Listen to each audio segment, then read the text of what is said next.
This is a different Luke from our previous Luke. Hey, Luke, Luke, how are you doing? I'm doing great. How are you, Jackson? Doing all right. You met Luke Gordon, I believe, so you know the other Luke. I don't know that I ever met Luke. I heard about him a lot, but I never met him in person. This is a weird Luke inception.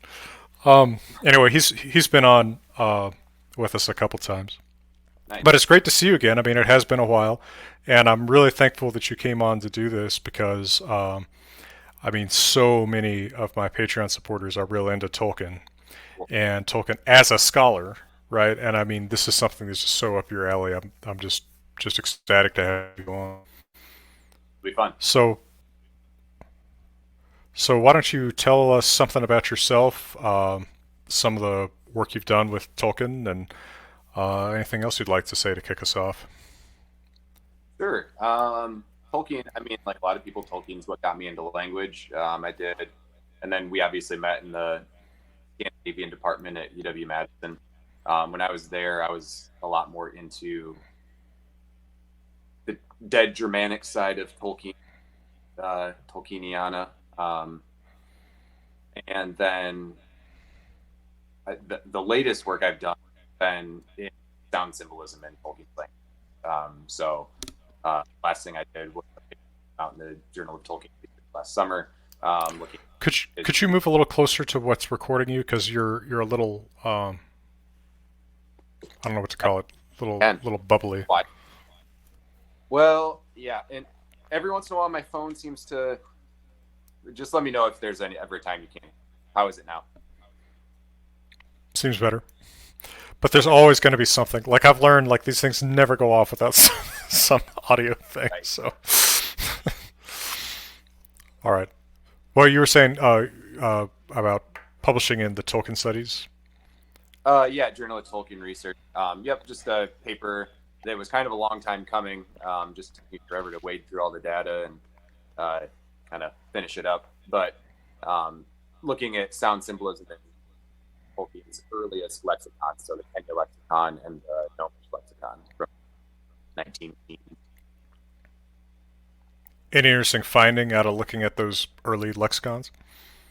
Well, so one thing that a lot of people had talked about for a long time, but never sort of, I guess, statistically looked at it or sort of quantitatively looked at it was um, all these. Well, so Dimitra Fimi in her book Tolkien, Race and Cultural History talked about. She was the first one that I read to really like hit it on the head, where there are some words with meanings of smallness where Tolkien specifically uses high front vowels like e or k, and those vowels seem to have be not coincidentally associated with meanings of smallness, and then vowels like ah, oo tended to be associated with meanings of largeness. So the two examples she cited were Kalinki was like a small bell, and then like Kalonga was like a large bell, and then there was like there was a related verb, like the tinkling of a small bell and like the ring of a large bell. Those were Huh. sort of the four cited, and it just really sent me into thinking, okay, like this somebody needs to like actually dig through the lexicons and see like, okay, like how often does it seem like in words that have meanings of largeness and smallness, how often is the small word, how often is the word? Hmm. Um, Turns out it's statistically significant. If I did my stats, Huh. I did. But this, but that's interesting because it's kind of something similar in English, where like teeny weeny, right, is a lot of front vowels, But big and right? small are the opposite. Oh yeah, huh. Well, I of know. course. I mean, English isn't a constructed language, but It, but there is something seemingly a little bit psychological about it. no, and it's not a constructed language. That's the exact. Yeah, right. Yeah, there. I mean, it seems like there's a good reason why we have those associations, or at least I think. Yeah, there's something in English, not consistent, obviously, but something there that's kind of maybe foundational to something like that. Well, so like John O'Hala and other people even argue it's just because of the human anatomy. Um, when we say e, it shortens the vocal tract, and so you're literally making your vocal tract smaller. When you say ooh, you're literally lengthening, so it's getting a bigger sound. And then Yeah. when the one, so there are arguments evolutionarily, and if you and he cites a lot of sort of submission and dominance gestures and vocalizations and like apes and other animals as also evidence of this sort of like trying to make yourself look bigger, trying to make yourself be smaller. I mean, I think that he talks about a smile as being evolutionarily like a gesture of submission, where you're making yourself appear smaller or something. Interesting. No, that's cool stuff. I mean, I, I have to think about over that a little bit. I hadn't really ever thought about any of that. Um, are you willing to take if you start taking some questions over here? Sure, yeah, we might as well, huh? All right. So, first question, and this is a good one to start with. Guillermo asks, "How do you pronounce the name of the person we're talking about?" My name is Tolkien, not Tolkien. Okay, I mean, Tolkien. That's the famous sighting. Yeah, Tolkien. Okay. Yeah. Emphasis on the second syllable. Well, I think the stress is on the first syllable, but it's not a schwa or a completely, reduced vowel. Tolkien. Okay, and it's John Robert Rule Tolkien. John Ronald Rule Tolkien. Ronald Rule Tolkien. I don't know why I thought it was Robert. Johnny Bob. Okay. Hey, this is actually this is good ground to start with. Yeah. All right. Dave Eden asks, can you describe how much Old Norse scholarship has changed since Tolkien's day?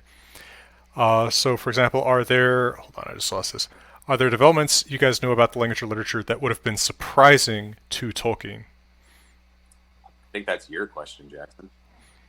Well, I don't know. I mean, in the last 70 years, would it be, since he was writing?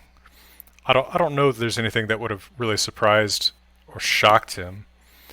So his main scholarship would have been in the 30s, 40s. I don't know that he did anything or 50s. Yeah, I don't know about anything that would surprise or shock you. I mean, the humanities don't move in the same way that like sciences and engineering do, where there's like some huge boom, invention or discovery. Actually, some of. Go ahead. I was just gonna say, were there any significant manuscripts found during that? I mean, that's the only thing I could think of, but I don't know that. I can't remember when the Brigand inscriptions were found. That might have been the 50s or so, but that's not a huge. I mean, it's not like there's been Nuetic poems or anything like that. Yeah, I don't know. I can't think of anything that would have really probably shocked him. You know what? I can't remember. This isn't Old Norse scholarship, but I think there was a fragment found in Gothic that sort of supported one of his etymological suggestions on the name of Arundel. Oh, cool.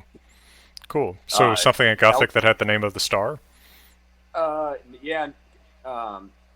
Nelson would be able to talk more about this. It was an article that he wrote for our the University of Wisconsin Tolkien and Fantasy Society Orcrist number 9 a couple years ago. Okay, Orcrist number 9. Well, Stella is excellent at finding things, so if it's out there to find, Stella will probably find it. Yeah, can be found. Okay, it is findable. But I mean, that's the only thing. Yeah, I don't know. I can't. Yeah, I can't think of anything off the top of my head. Marcel Bookstedt wanted to ask, I have a somewhat longish question I wondered about many years ago.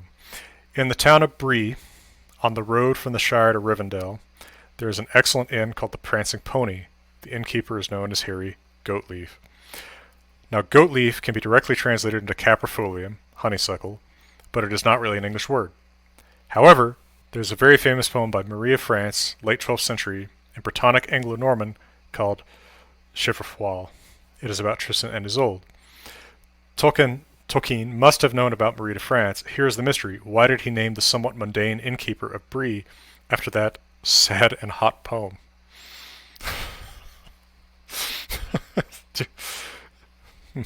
I think, unfortunately, I don't have that, and I think he knows more about the situation than I do. That's fascinating. Yeah, it's kind of cool. I mean, it would not surprise me if he did know about it. Um, he certainly did know his chivalric literature pretty well. I mean, he did do Gawain and the Green Knight, right? Right. Um, right. Although, what did you say the poem in question here was written in French? Britannic Anglo-Norman, and it's called Chevrefoil, if I'm pronouncing that halfway right. Okay. It's not It'll, Quebecois slang, so. it also just occurred to me. I'm going to grab a pen and paper really quick if there's long Oh questions. yeah, that'd be great. Yeah. Sure, sure. I should have intermission music to play. Thankfully, it didn't. Oh, and Marcel Buxet adds that it was translated into Old Norse as Getarlauv in the 13th century. That's pretty cool. That's really cool. There's a lot of chivalric literature out there, as you well know. Do you remember when there was that conference about chivalric literature in Old Norse at UW Medicine? It was when I was there. It was like 2009. Huh. Oh, okay. Yeah, it was cool. There were a lot of Norwegians. It could have been at time because I was studying in Norway in spring Oh yeah, yeah. 09. Yeah, you actually might have not been there. You were surrounded by other Norwegians. Dan Fitzgerald asks, I don't know if this is your area of expertise, but what are your thoughts about the book Tolkien's Lost Chaucer? I haven't read this one yet. Nelson has a good review of it though in the Journal of Tolkien Research. Oh, okay. And I mean, I don't remember the nitty-gritty details of his review, but I mean, I think he was a little bit disappointed that it wasn't more of an edition of Tolkien's Lost Chaucer, if I'm recalling correctly. Don't quote me. Look in the Journal of Tolkien Research. Read Nelson's. It sounds like it was not what it could have been, or what Tolkien might have truly wanted it to be.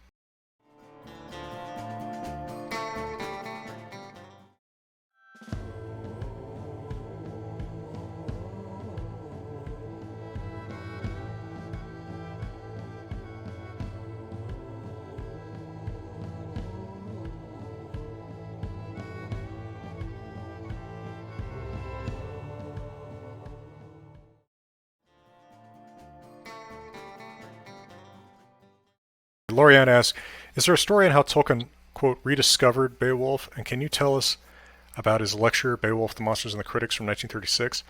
Do you think the study of Beowulf changes after this lecture?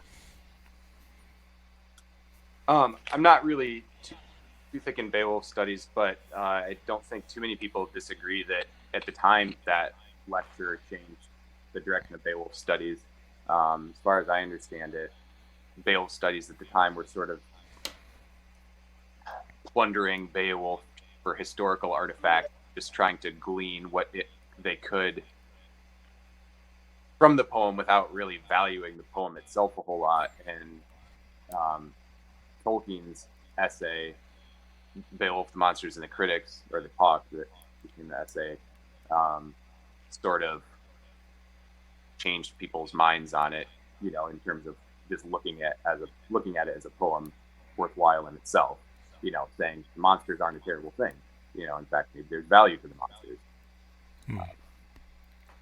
Yeah. And I might add, for some context to what you're saying, that if you look at that early 20th century literature, people are kind of dismissive of the content of the poem, and Sure. and dismissive of it as a poem, right? Which is like, even if you read E.V. Gordon's Introduction to Old Norse, he's kind of embarrassed about like mythical sagas and things like that with monsters and such. Or you read like an early edition of Kleber, and it's kind of like, yeah, there's all this historizing stuff, and not as much about like the poem, and kind of like a little bit of embarrassment that, yeah, there's monsters in it.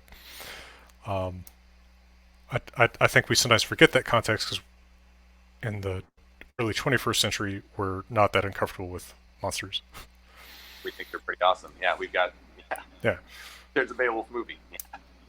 Yeah, right. Well, there's 10. Yeah. Yeah. So That address all his points of the book. yeah, so his talk, it did in fact change the study of Beowulf. I mean, it made people focus more on it as a poem. Yeah, I mean, like in the Norton Critical Edition of uh, Beowulf, the Monsters and the Critics is one of the, if not the first essay in the essays that are included in the back.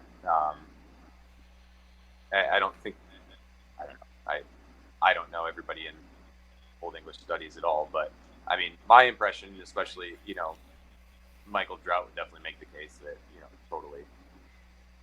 totally changed the course of Beowulf studies for a while. I don't know that that's where it's at now by any means, but definitely changed things in time. No, I definitely think so. Yeah. And just the early 20th century is much more embarrassed about fantasy. But I think Tolkien actually just, in a way, Tolkien's fiction writings probably changed the way people look at Beowulf by just taking the world by storm.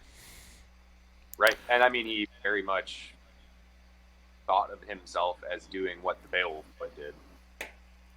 How so? Just writing about a pre-Christian world. Christianity, pervaded the Lord of the Rings in a sense, but it's no gods are ever mentioned in the Lord of the Rings. There's barely any religion. There's some mention of sort of, I don't know, less desirable religious practices by sort of some of the more wilder, uncivilized people on the borders of Rohan or Gondor, but there's almost no mention of religion, and he kind of equated himself as doing what the Beowulf poet did, where the Beowulf poet is writing about these pre-Christian people and depicting them not necessarily depicting that in a bad way, in the same sense that Tolkien doesn't depict his pre-Christian, or sort of non-religious characters or people in a bad way. Yeah, that almost maybe would you say something like the godless men in Icelandic sagas, where like they live in a pagan time, but they're people who like would be Christian if they had heard the word. Yeah, I mean that sounds really, yeah, right, right. That's Um, pretty much. let's see. So Sam Pico's asking, I'm curious about whether Tolkien studied or mastered additional languages outside of the Germanic languages. I'm pretty sure. I mean, yes, I think he attained some mastery of Latin and Greek when he was younger. I want to say there was. I could be wrong on this. I'm misremembering. Um, I can't remember if he did some sort of performance in one of his either really really early college or I think it was grade school at St. Edward's where he either performed as like a gothic or a goth or it was in Latin, one of the two. But yeah, I mean, I think he was pretty proficient in Greek and Latin. And And then then, Finnish I mean, and Welsh, right? exactly, yeah. And then I don't know to what degree he was proficient in either of those, but he was certainly fascinated by them and spent a lot of time thinking about them. Um, you know, those were, yeah, those were two of the ones that really inspired a lot of, especially his early creative efforts. That's something that I think people often don't realize is a big deal for linguists. Is linguists aren't necessarily that conversational with languages that interest them scholastically. Right. Yeah, Yeah. I'm not sure if he could have had a conversation in Finnish, I would definitely, but he, but maybe.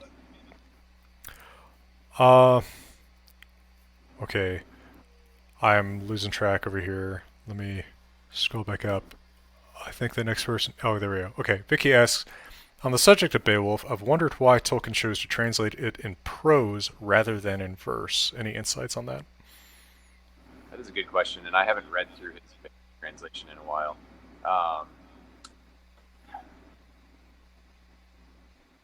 I want to say it was probably, in a sense, a translation that he used for himself to go through Beowulf, and I don't know, make sense of it. I can't remember who I heard say it, but I remember somebody saying, you know, every Beowulf scholar has their translation of Beowulf that they've got running, that they update, and things like that, just to help them make sense of the poem, and how would I write this, or things like that. And I think that was kind of probably what Tolkien was doing. I don't know that it was intended to ever become anything. Sure, his son has published a lot of things that Tolkien probably never thought would see the light of day, right? I would say for sure, yes. And don't quote some of the stuff. I'll make sure I give caveats, but the Beowulf volume is a really great volume, and I think what I really liked about it was Selleck's spell at the end, and also I just love anytime Tolkien writes in Old English. I think that's always worth looking into. I think it's pretty cool. Well, he obviously loved the language. Um, but no, I think you're right. I think a lot of scholars with any text they work on a lot, whether or not they ever intended to see the light of day to anybody else, they kind of have that like constantly reworked personal interpretation that's really for their own use. And it wouldn't Right. surprise me if that was what that was for him. I mean, in some respects, the very first version of my Poetic Edda was Havamal and a Voluspa that was just kind of like my own like annotated version of those. So Right. something similar maybe. Yeah. Kutkut16 asks, greetings from Istanbul. What can you say about Tolkien's scripts, Tengwar, for example? Do they have any historical inspiration from actual languages? That's a great question. I am not sure. If they are, I either haven't read it or have long forgotten it. Worth looking into. Marcel said that maybe Kuzdul was loosely based on Hebrew. I think I don't think it's yes. I think in a sense for sure. Yeah, but I know there's but they're not. I know commented on it at some point, and I can't remember exactly what his commentary was. Okay, I I always thought that I don't know as much about Tolkien, but the writing on is it Tengwar, the writing on the ring? Yeah. Okay, so I always thought that kind of looked a little bit like Devanagari, uh, Okay. Sanskrit writing, but without the line at the top. It was kind of my own personal thought about it, but I Okay. never saw him say anything about it. Um, I read his biography in like 1997. The first I never actually read about Tolkien before I read anything about him, and I read his biography when I was like 13. Um, and so some of this kind of like distantly calls up memories of things that I feel like were in that. Which biography would that have been that was available in like 1997? Humphrey Carpenter's is still, I think, the. I don't think there's been a biography that supersedes that. Um, Okay. yeah, it would have been Humphrey Humphrey Carpenter's. Yeah. Okay, I remember really enjoying it, and in fact, it made probably more of an impression on me than, and this is probably heresy, than reading Tolkien's fantasy, just I because his life. I I'm with you. I feel like I enjoy reading about Tolkien just as much as anything. Sorry, you finish your thought. No, no, that's really where I was going with it. Um, what would you recommend? I'm gonna intertest a question here. Yeah. What would you recommend for someone who's starting to approach Tolkien as a scholar? Would you, for instance, maybe the Carpenter biography? Are there other things you would recommend? Oh man, it depends on what you're interested in. There's so much Tolkien scholarship out there now. Biography is a great place to start, just in terms of something readable, um, that you're going to learn a lot from. Uh, there are some things in there that have certainly been maybe proven wrong. For instance, and I'm bad with dates, but I know Carpenter talked. There were a couple times where Tolkien sort of paused in writing of The Hobbit and The Lord of the Rings, and Carpenter as far as I recall, is not accurate in exactly when those pauses were. But if you Hmm. read the history of the Lord of the Rings or the history of the Hobbit, Christopher Tolkien has much better guesses at when it seems like those pauses were, and then John Rateliff in the history of the Hobbit has much better guesses as to when those pauses were in the Hobbit as well. But I mean, the biography, you cannot go wrong starting there. His letters are fascinating, and his letters are, always quoted in scholarship. And so, if you're just interested in learning about Tolkien at sort of a scholarly level, and you want to read primary text, I mean, that's the primary text to read. His own words. But in terms of other scholarship about Tolkien, it's hard. It's hard to beat starting with Tom Shippey, his books, The Road to Middle Earth, and then Tolkien, Author of the Century, and then he's got lots of other essays that have been out as well. But those are two great books to start with. Yeah, In he's terms of definitely the first name that comes to mind. Yeah, in terms of like really good readable scholarship, I mean, Shippey's an excellent writer, and I need to reread The Road to Middle Earth because I haven't read that since college, and that book is so good. I'm just trying to think. I'm sitting here looking at my that yeah, those are really good ones. One of my favorite volumes that I think you can still find on Amazon because I just ordered this a couple years ago. Once I was out of grad school and I could no longer check it out from the library, is The Lord of the Rings, Scholarship in Honor of Richard E. Blackwelder. This is a really good volume. It's got essays on a range of things, whether you're into languages or other aspects of Tolkien scholarship. This is a really cool. It's got essays by all the big names. That's a good one. Cool. Okay. And I'll put a Yeah. I'll put a nice picture of it on the video. So I'm seeing some discussion over on the comments about the distinction between Tolkien's languages and Tolkien's writing systems, right? So could you give us a quick overview of that? Like, it's Quenya and Sindarin, right? Are the Elvish languages? Yeah. So it's funny. As much as I think about this stuff, I never feel like I have an authoritative voice to talk about all of it. Um, I talked earlier about doing some research in his earliest lexicons. Let me take a step back even further. Tolkien was constantly changing what he was working on. I think, Hmm. like, if one thing to understand about how Tolkien approached or how Tolkien worked in general was he was constantly revising things. And I can't remember if it was Tolkien himself or just everybody else who studies Tolkien who says, it's kind of a wonder anything he worked on ever got published because he Sure. was always reworking it. C.S. Lewis was the guy who just crunched stuff out, and published stuff, and Tolkien just kept reworking and reworking. So his Elvish languages are apparent early on in the 19 teens in the Kenya lexicon spelled Qenya, Hmm. and that was the sort of the first iteration of. Somebody will correct me on this in some technical way, but that really kind of was the predecessor of Quenya, the language, one of the Elvish languages spoken at the time of the Lord of the Rings. And then by the same token, or in the same way, Gnomish or Noldorin was sort of the earliest iteration of what eventually became Sindarin. Hmm. They're sort of clearly related, but they changed a lot. Right, kind of a Latin to Romance languages sort of change, if I recall right, in terms of like distance. Like you can tell the relationship, but there's clear systematic changes.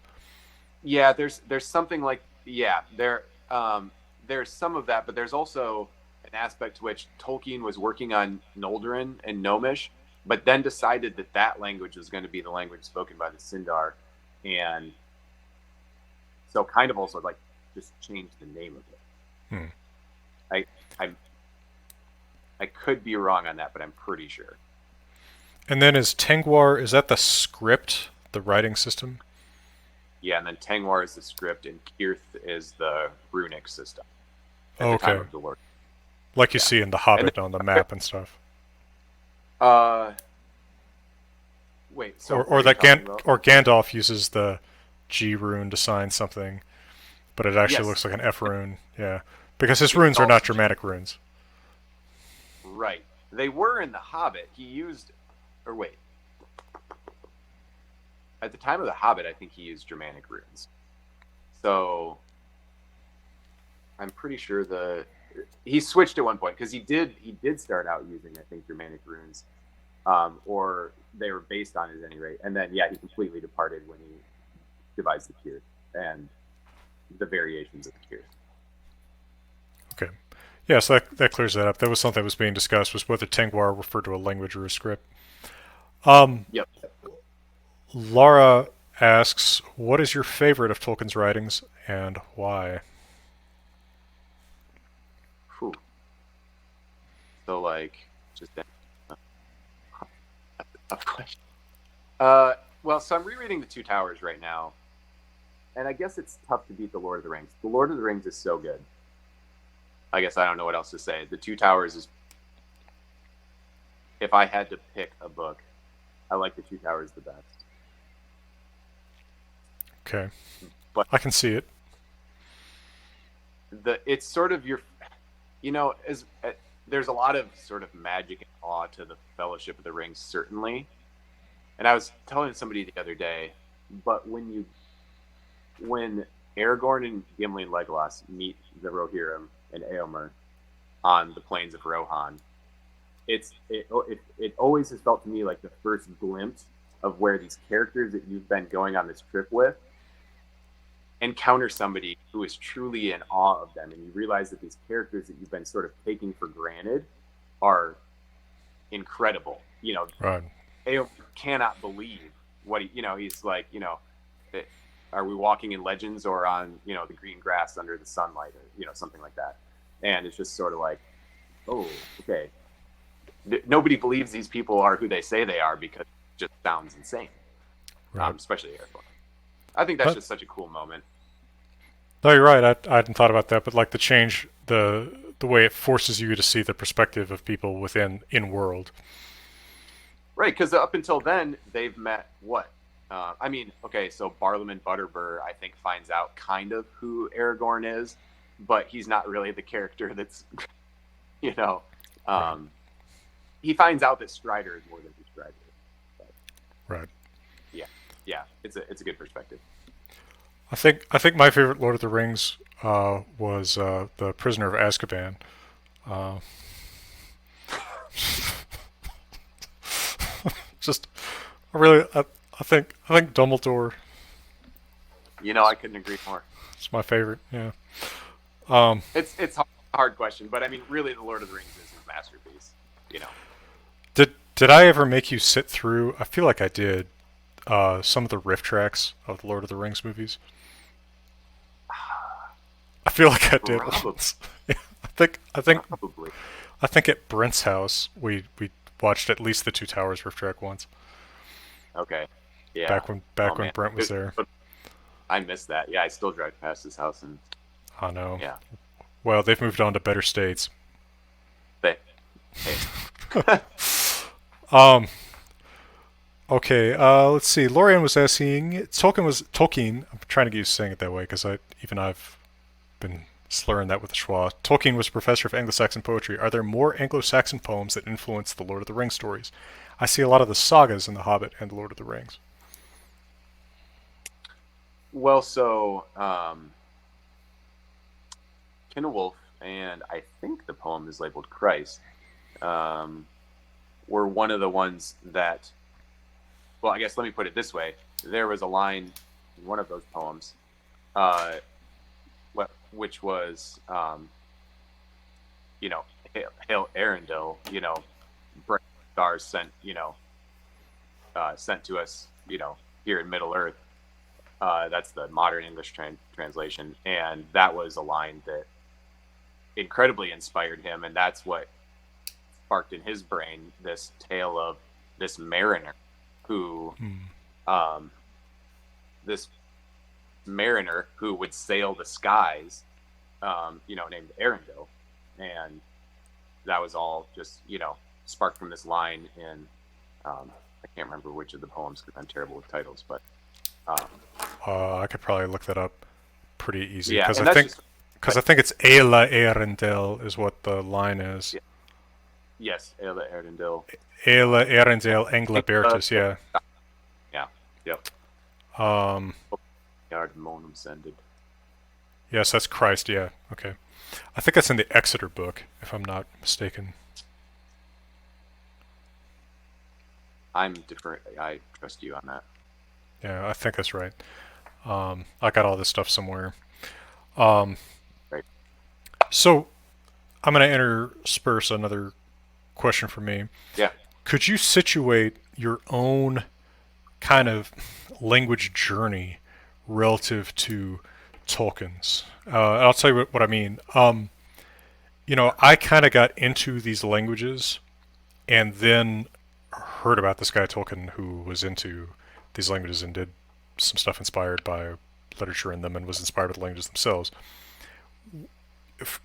I feel like I'm kind of weird in that I came at like Old Norse before Tolkien. Where are you that way, and how much did Tolkien kind of like guide your own interests or not, or vice versa?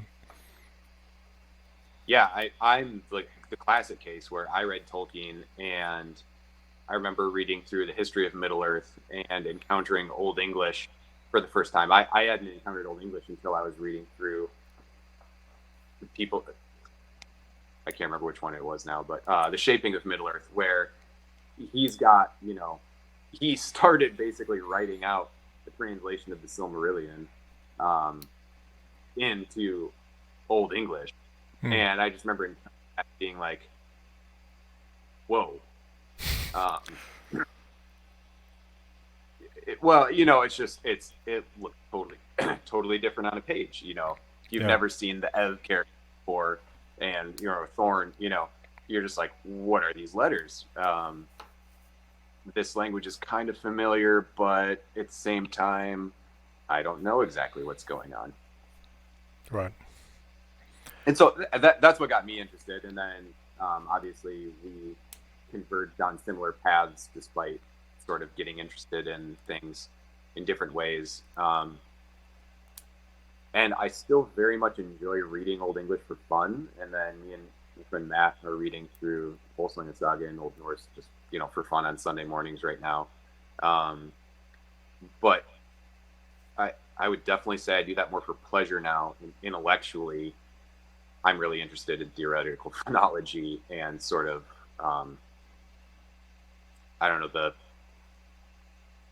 where philosophy and linguistic theory kind of intersect. I've been reading a lot of Chomsky in the last years. So. And you've done a lot of work with Norwegian dialects. Yeah, I did. I would say I don't really do much anymore, except that I still do translation of people's old family letters, or I guess any other Norwegian that somebody wants to hire me for that matter. But that's sort of, I felt like what my specialty was, just because I studied a lot of Midwestern Norwegian.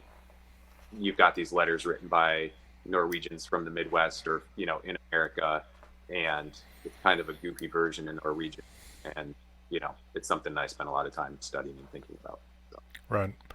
Yeah, because there's plenty of that stuff around Wisconsin and Minnesota. And we took Old Saxon together with Rob Howell. Is that right? We? I thought you were in that class. Because I think I was in Norway that semester. Well, I think you took it from him because we used to talk about the stuff. I did take it from him, but it was with Matt Boutlier, and I don't think you were in that class with us. Okay, well, I'm misremembering things, but I have a notoriously terrible memory for anything that happened more than 2 minutes ago. But so you've done Old Saxon, you've done Old Norse, you've done Old English, and Gothic, right? And Gothic was the first studied. Yeah, and we were in some of these classes together with Joseph Salmons and Rob Howell, and I think one with Kiston. We were in Old High German together. Okay, that's what I'm thinking of with Joseph Salmons. We're deaf, yeah. Okay, Yeah. I'm mixing up the Old Saxon, Old High German class. But I Okay. mean, but these are among the most revered people in my history. You know, Joseph Salmons, Rob Howell, you. You know, I have a little altar to you right behind one of these doors. Um, Joe and Rob Howell, especially Joe Salmons, are the two best professors I've ever worked with. Joe in particular, because I worked with Joseph him for. Salmons. Joseph Salmons is my number one or my number two. Yeah, because he's He right up there with Jared Klein from Georgia. Yeah, he is still the reason why I would think about going back to get a PhD. So like, because I just feel like I got to pay it forward for all the stuff that for just how amazing he was. he's awesome. I haven't talked to him in a long time, but I revere his memory. I make it sound like he's dead. I revere him. He was amazing. Yeah, Um, Vicky was asking, so Tolkien translated Sir Orfeo from Middle English, right? Did he translate any other works from Middle English? he had Sir Gawain and the Green Knight. He translated. And there's a paperback volume even that has his translation. I think along with Sir Orfeo. I could be wrong, but I think it's I'm right. sure as Sir Orfeo and Sir Gawain and the Green Knight. Yeah. He Um, he was into Sir Gawain. He has a thing for these monster stories. yeah, and I need to spend more time with Sir Gawain. That's something I haven't read in Middle English, and I haven't read his translation in a long time. Um, yeah, yeah, he Yeah, I did was like monsters. there's a funny through line there. And I mean, like, and he did so many things with monsters. Like, I mean, you know, one thing I think about a lot that kind of shows his intersection with language is taking Enta Yewerk in Right. Beowulf, and I think it's also in The Wanderer, right? The work of Ints, whatever Ints are in Old English, I think in and like where it's every Old English poem I read. yeah, I swear, yeah, that. But yeah, sorry. Go ahead. but he takes that and he comes up with what an Int is, right? And of course, it's something probably different from what they were imagining in the 900s in England, but Well, it's the same thing he did with Arundel, right? yeah, He right, takes right, this right, name in a similar sense. I mean, it's a little bit different, but right, he just takes these things and he's like, "What if it was like this?" yeah, right. Well, and I mean, and he gets away with it because he does it well, you know. Uh, and frankly, he does it with dwarf and elf, right? I mean, it's never that clear what a dwarf and an elf is Right. in medieval literature, right? But He now defined it. he has cemented what it means to us. He defined it for sure. Yeah. Yeah. Marcel asked an interesting question. What did Tolkien write his PhD about? I don't think he had a PhD. Mm-mm. This was I back couldn't when you even could. tell you what a thesis on or anything like that. I don't know that's what they did. Yeah. This was back in a weird pre-World War II world where you could teach at Oxford without a PhD. You just had to know your stuff. Actually, you probably still can teach at Oxford without a PhD, only you're, you know, an adjunct or something, and you live in a basement with the rats. I know a little bit about that. Uh, but he had a degree, right? I think he went to Oxford, right? Like I he's things I haven't thought about in a while. Yeah. Wow, I feel ashamed right now. there's I no mean, shame. I studied in an English department. It was either an English or a classics department. I think it was an English department, but it could have even been classics. Yeah, someone will have to look it up and you know post it on this, post it in the comments of the YouTube video. And Lazani says, I think Project Northmoor deserves a shout out here for the Tolkien scholars and lovers. Are you familiar with that, Luke? Just a little bit. That's trying to get donated because one of the houses on that he lived in on Northmore Road, and I'm not sure which one it is. I'm assuming it's the second one because I think he just moved like next door or something. I think Hmm. where, but yeah. So one of the houses he lived in on Northmore Road, um, it's up for sale right now, and they're trying to take donations to buy that house so that it can, as far as I understand, basically be a museum. It's a cool idea. I, I just saw something about this that she sent me right before this. It's a cool project. I mean, it's surprising that there isn't something like that already. Right? I don't think there's a Tolkien museum or Tolkien library. Is there anything like that?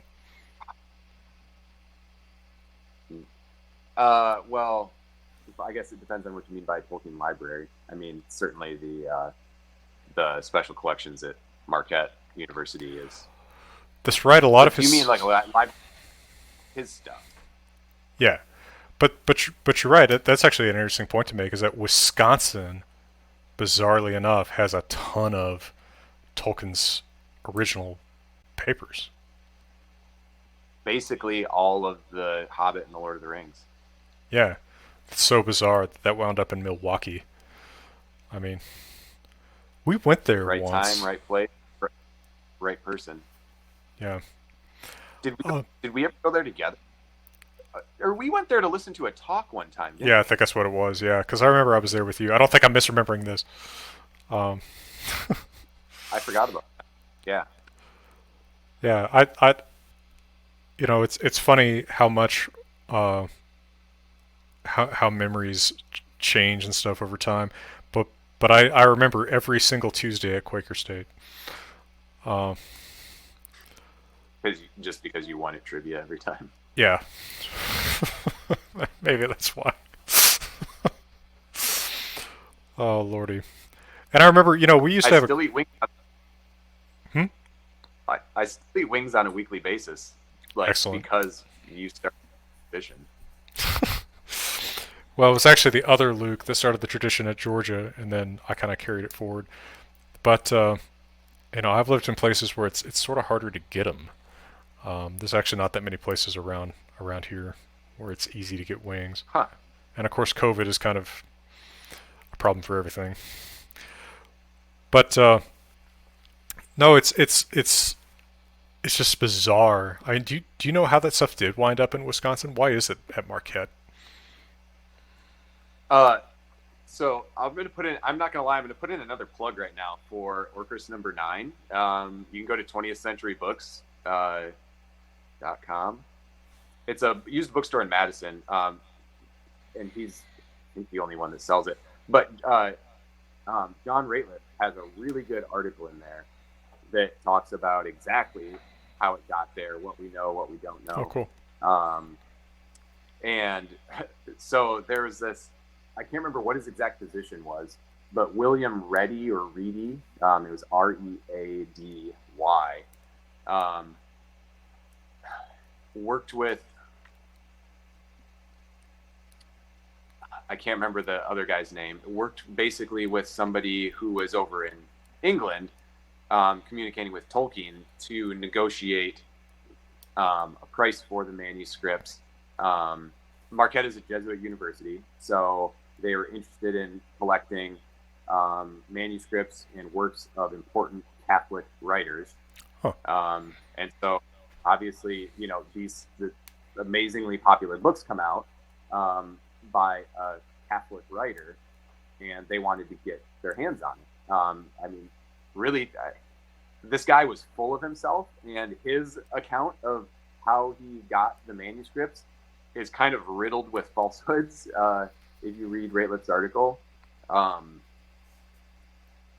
but you have to admit he had the foresight to see like that it was a big deal, or at the very least to take a gamble and say, yeah, it's worth Yeah. buying these, even if it costs what seems to be a decent sum of money right now.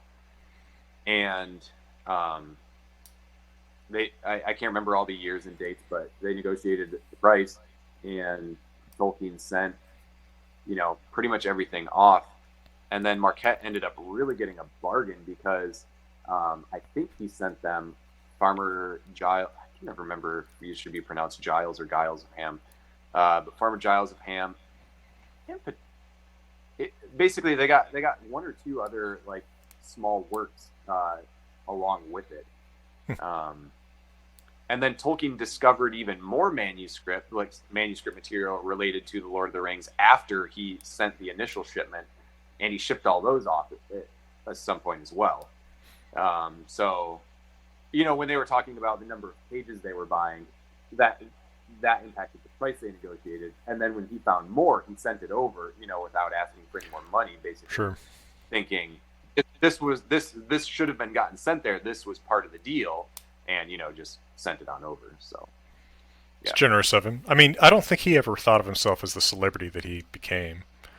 Um, he right. seems, from what I remember from his biography, always kind of annoyed by the fans trailing him.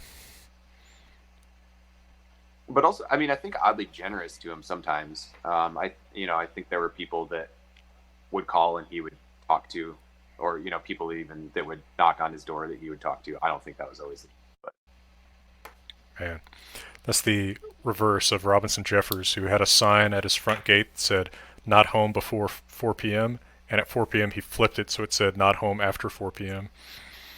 it's amazing. Cuckoo was asking, did Tolkien's non-Lord of the Rings scholarship appear on its own merit in your PC readings, scholar readings? What is the modern scholars' take on that, or the take on it back when you were a grad student? So where is Tolkien in terms of people's scholarship today, or is he still being read as a scholar? It's a great question. I feel like I've been out of Old English. You know, if I even really had a good finger on it back then, I feel like I'm not necessarily. I don't exactly know what views on his Old English scholarship are now, besides of the historical value for the impact they had at the time. Um, yeah, I mean, Old English was a minor sort of field for me. Um, I definitely read The Monsters and the Critics as part of a pretty intensive Beowulf class that I did, although that was at Georgia, not at Wisconsin. That was actually with Jonathan Evans, who's fairly well known, I think, within the Beowulf scholarship community and even Okay. Tolkien scholarship community. Um, Beyond that, one thing that I've noticed is it seems like English or people from English speaking countries tend to get more excited about Tolkien than people from Scandinavia. There's some exceptions to Mm-hmm. that, but I feel like the Scandinavian scholars that I've talked to are kind of like, you know, okay, Tolkien. But it seems to be like Tolkien is a major place where English language scholars at least come into this from. And so there tends to be kind of that little bit of reverence for him that way. But the main scholarly work that I hear cited ever is, yeah, The Monsters and the Critics, because of how much it changed um, people's opinions on Beowulf. What do you think? I feel like I would agree. Yeah, I just don't know how Beowulf studies have departed from sort of the track that he set it on back then. Well, the fourth edition of Kleber came out, what, 10-ish years ago, right? I think Yeah, that's I right. used it well with Jack Niles. Yeah. Yeah. I mean, it has a fair number of citations of Tolkien, um, both the Monsters and the Critics and a few other small things. So I mean, he's still circulating. But it's funny. It's just he didn't necessarily have a ton of scholar. Like that's the big thing that he wrote about Beowulf studies, right? He didn't publish a ton of other articles and such. Yeah, he You know, wasn't a big researcher, I would say, right? or he was, but it was for his personal use, right? Something like that. Yeah, I think is an appropriate way to put it. Yeah, because you'll see citations, and he's got this one really important work, but you're not going to see a gobs of citations because he didn't publish gobs of stuff. Yeah, well, he did, but not that kind of stuff. But but that's the Well, thing is. But do you think that's actually something that's really different about him from a lot of modern scholars? We have so much quantity, I think often over quality, these days in terms of that kind of scholarship publishing. sure, like in the sense that some people, right? Um, you're talking about just in the sense that there's so much pressure to publish now, whereas there might not have been at the time. Yeah, I mean, there's MA students at Berkeley that have longer CVs of publications than Tolkien produced in his whole life, right? Right. Because that's Right. a huge emphasis now. Right. Right. And maybe I'm wrong with this impression, but I do feel like there is an extent to which Tolkien didn't publish as much as he felt like he ought to. And I don't even think that that was necessarily just a personal pressure or just overachieving personality thinking, oh, I should be doing more, I should be doing more. You know, there were projects that basically went unfinished on his end and were finished by other people. Like I'm thinking of, it was a Middle English thing. I don't know if it was either him and Evie Gordon's edition of Sir Gawain and the Green Knight, or it was some other project with Gordon where I think like Gordon's wife basically like, yeah. Well, she did a lot of stuff. She did like the Bottle of Malden and an important edition of that, and some other things. She was a pretty big deal herself. Yeah. Right. But yeah, I just know Tolkien definitely drug his feet on that, and ultimately, or on one of those projects with Gordon, and ultimately did, yeah. Well, I drag my feet on this stuff, right? I mean, probably for a different reason than Yeah, him. yeah, we all do. Yeah. Yeah, I'm not constructing, the next great novel.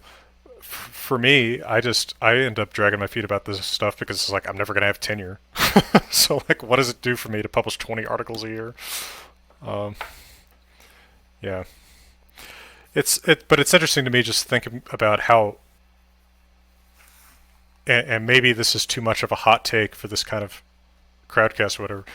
But I wonder if he didn't have a bigger impact on the world by being such an unconventional academic.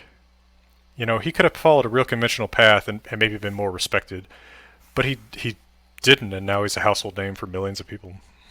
Not going to argue with it, and I mean, think of what he's probably, in a sense, done for the field by getting so many people fascinated in it. I don't think you can argue with that. That's yeah. Um, Payson asked, did Tolkien do Old Norse translations, and was he ever in Iceland for studying? I don't know that he ever went to Iceland. I don't think he did. Wrong. I don't think he did either. He was notoriously under-traveled, and Other than World War One. He was just other than World War One, and maybe one or two his famous walking tour in Switzerland. But his letters are kind of full of, I was going to go on this trip, but Edith was ill or I was unwell. Yeah, I think they vacationed in Ireland a bit, but yeah, they didn't travel much. And he was supposed I think one of the deals with selling the manuscripts to Marquette was an agreement to also come and do a talk, give a lecture. And it obviously never happened. He never made it to the U.S. So. And I remember I read, maybe it was in the biography, but there was some letter where he made fun of American accents in a really, really bitter way. So, probably. I don't know how he could have taken being here. As far as his Old Norse translations, there's the Legend of Sigurd and Gudrun, right, which is filling in the gaps in the Poetic Edda poems about the Volsungs. Yeah. Right. I guess does that count as? I guess part of it is translated. Did he? I'm trying to remember if he published. I can't think of any like whole Old Norse text that he published a translation of or did a translation. Oh, right. Sorry, right. Question of that. Yeah, I don't. Not that I know of. I mean, his son did, which you probably know more about than. But. Yeah, Hervor and Haedrek, which I'm about to be a competitor with in like 10 months. Oh, are you publishing a translation as well? Yeah, like 8 months from now. Yeah. Cool. Yeah, it's been in the works for like 3 or 4 years. Yeah, you know way more about it. Yeah, no, I don't think he ever did. Yeah, I can't think of anything other than Sigurd and Gudrun, which a lot of that is his own work, of course. Right. Well, so we've taken about an hour of your time. Would you like to give any sort of closing exhortation, or does anybody have any quick questions to wrap us up? Exhortations first. I don't have any exhortations, I don't think. It's too bad because your audio got a lot clearer in the last 20, 30 minutes. Oh, really? Yeah, I'm hearing you perfectly now. Well, I hope it's okay for the recording. There's always something. Oh, Dave Eden points out that you do guided fly fishing. I do. That's my summer gig. And Reading you've spent Tolkien, fly fishing. and you spent quite a bit of time in Wyoming. I do. I haven't been there for a few years. I would like to make it there this summer, though, which I got to communicate with you about. Yeah, we Because gotta. I might go from Nebraska up through Colorado to Wyoming. So we'll see. Oh well, I mean, those are all my countries, so we gotta meet up. We've met up in your country. I know I've never. Yep, I've never seen you in Colorado, and that is a shame. Yeah, but I used to love coming down to the Driftless area to your part of Wisconsin. I mean, that's a Yeah, beautiful part of Wisconsin. People don't even realize there's parts of Wisconsin that look like the Appalachians. it's pretty cool. Not quite as big a hills, but they're pretty cool. You know, Yeah. And so to someone we from the didn't talk Rockies, about it's all hills. we didn't talk about back in the day the epic reading nights where me, you, and Nelson and a few others would gather and hang around by the fire on Saturday nights and read whatever. Yeah, Eddas or Beowulf or whatever. Yeah, that was a lot of fun hanging out at the I almost say ranch. I don't know if that's a word you use in Wisconsin. You can call it being a ranch. I mean, we weren't rounding up cattle, so I hesitate to use it, but there were horses. But you have rounded up cattle. I have. I did. Well, I did not technically help round up cattle. So on my cousin's ranch, it takes them about 2 weeks to round up all their cattle off of all the acres of pasture that they keep cows on. But I did help ship cattle off one day, and they do all the ranching on horseback. And that was a highlight of my life. It was a blast. Yeehaw. We still had to get them off a very large pasture. It just was not thousands of acres. Hey, no, yeehaw, man. That's real work. Well, thank you so much, Luke, and hope to have you back. Talk a little bit more about Tolkien some other time. Sure, that sounds great. It's been a blast, and it was good to see you. All right, yeah, great to see you, man. See you soon. And Thanks again. Yep, those All right, all the best, All right. everybody.